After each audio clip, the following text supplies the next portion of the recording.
Évangile selon Marc, chapitre 16.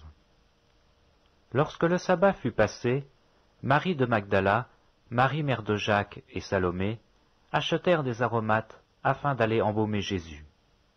Le premier jour de la semaine, elles se rendirent au sépulcre de grand matin, comme le soleil venait de se lever.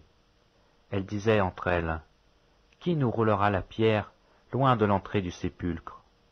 Et levant les yeux, elles aperçurent que la pierre, qui était très grande, avait été roulée.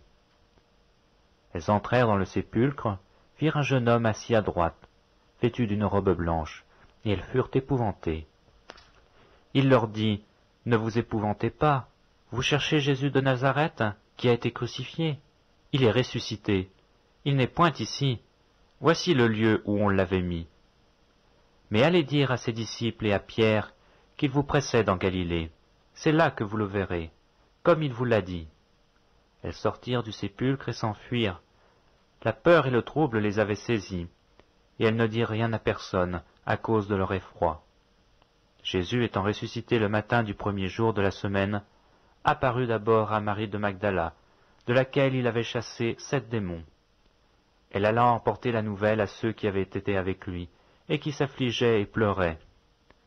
Quand ils entendirent qu'il vivait et qu'elle l'avait vu, ils ne le crurent point. Après cela, il apparut sous une autre forme, à 2 d'entre eux qui étaient en chemin pour aller à la campagne.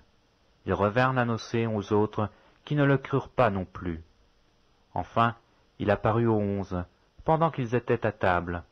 Il leur reprocha leur incrédulité et la dureté de leur cœur, parce qu'ils n'avaient pas cru ceux qui l'avaient vu ressusciter. Puis il leur dit, « Allez par tout le monde, et prêchez la bonne nouvelle à toute la création.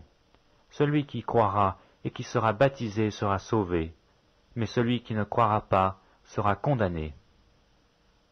Voici les miracles qui accompagneront ceux qui auront cru.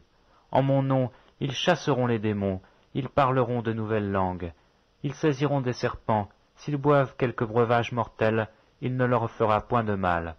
Ils imposeront les mains aux malades, et les malades seront guéris. » Le Seigneur, après leur avoir parlé, fut enlevé au ciel, et il s'assit à la droite de Dieu. Et ils s'en allèrent prêcher partout. Le Seigneur travaillait avec eux, et confirmait la parole par les miracles qui l'accompagnaient.